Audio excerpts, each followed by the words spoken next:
नमस्कार दोस्तों, मैं निशा सिंह सदीनामा की ओर से प्रस्तुत कर रही हूँ।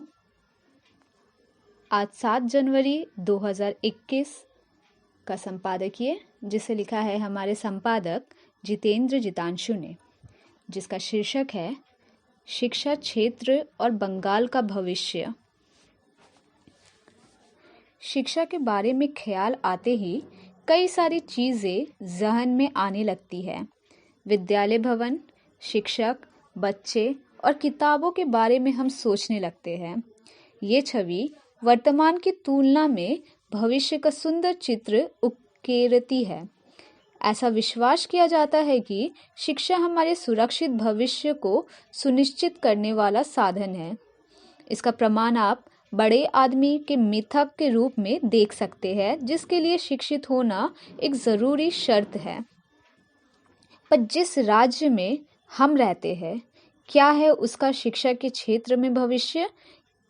एक समय के नामचीन कॉलेज और विद्यालय पश्चिम बंगाल में हुआ करते थे, पर अब ये सारे अपने नाम के विपरीत दिशा में जाते दिखते हैं। बहरहाल, आइए जानते हैं शिक्षा के क्षेत्र के कुछ जानी अनजानी बातें आज के संपादकीय में। शिक्षा क्षेत्र और बंगाल का भविष्य। संबंध में पश्चिम बंगाल के तुलनात्मक का एक प्रमुख पहलू उच्च शिक्षा है। राज्य सामान्य कला और विज्ञान के अलावा इंजीनियरिंग सेवाओं में अच्छी तरह से योग्य छात्रों की एक बड़ी संख्या है, जो उच्च तकनीकी क्षेत्रों में कुशल श्रमिकों के भंडार का निर्माण कर सकते हैं।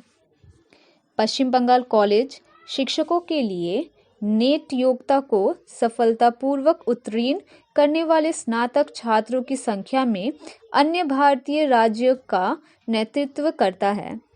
फिर भी उनमें से कई उपयुक्त रोजगार की तलाश में अन्य राज्यों और देशों को बाद में छोड़ देते हैं, और सभी दिखावे से गुणवत्ता उच्च शिक्षा की मांग राज्य में कॉलेजों और विश्वविद्यालयों में सीटों को भरने की व्यवस्था रखती है।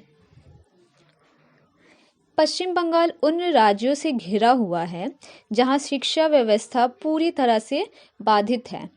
यदि पश्चिम बंगाल प्रतिस्पर्धी कीमतों पर अच्छे स्कूल और कॉलेज प्रदान कर सकता है, तो ये आसानी से उस मांग का एक हिस्सा आकर्षित कर सकता है, जैसा कि कुछ दशक पहले हुआ करता था, जब पूर्वी भारत का सबसे शानदार और सबसे अच्छा कोलकाता के स्कूलों और कॉलेजों में अध्ययन करने के लिए आते थे। उत्कृष्टता के केंद्र बनाने के लिए एक दृढ़ प्रयास होना चाहिए, जो शिक्षकों और शोधकर्ताओं के बीच सर्वोत्तम प्रतिभा को आकर्षित करने और बनाए रखने की तलाश करता है। इसके लिए पिछले 2 दशकों में शिक्षा में अत्यधिक समतावाद और राजनीतिकरण की ओर रुझान को तेज करने की आवश्यकता होगी। प्रेसिडेंसी कॉलेज और कलकत्ता विश्वविद्यालय अपने अतीत के गौरव के विपरीत आज खुद को पाते हैं। इस स्थिति को बदलने के लिए सिस्टम के भीतर कम प्रतिस्पर्धी दबाव है।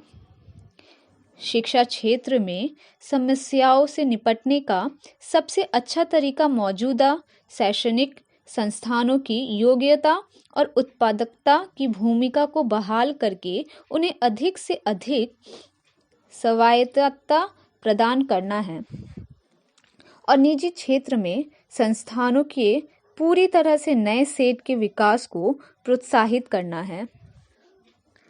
उत्कृष्टता के केंद्र को राजनीतिक हस्तक्षेप से मुक्त होने की आवश्यकता है। उत्पादकता के मानदंडों द्वारा निर्देशित किया जाना चाहिए। सरकार को निजी क्षेत्र से और देश और विदेश के अन्य प्रमुख शिक्षण संस्थानों से निवेश को लुभाने, सेटअप और सुविधा प्रदान करने की आवश्यकता है, जिसमें व्यावसायिक सुधारों में व्यावसायिक और कंप्यूटर प्रशिक्षण पर जोर दिया जा रहा है, और कुछ मौजूदा कॉलेजों और विश्वविद्यालयों में प्लेसमेंट सेवाओं की स्थापना की जा रही है। प्रशिक्षुता और वयस्क शिक्षा कार्यक्रमों के प्रोत्साहन और स्थापना के लिए और भी अधिक गुंजाइश है, जो एक छोर पर छोटे उद्यमियों की मदद करते हैं और दूसरे पर अनुसंधान प्रयोगशालाओं और उच्च तकनीक उद्योग के बीच अनुसंधान संयुक्त उद्यमों को प्रोत्साहित करते हैं। आमीन। तो दोस्तों, ये था आज का संपादक जितेंद्र जितांशु द्वारा लिखा संपादकीय। कल एक और विषय के साथ हम वापस लौटेंगे। तब तक के लिए नमस्कार।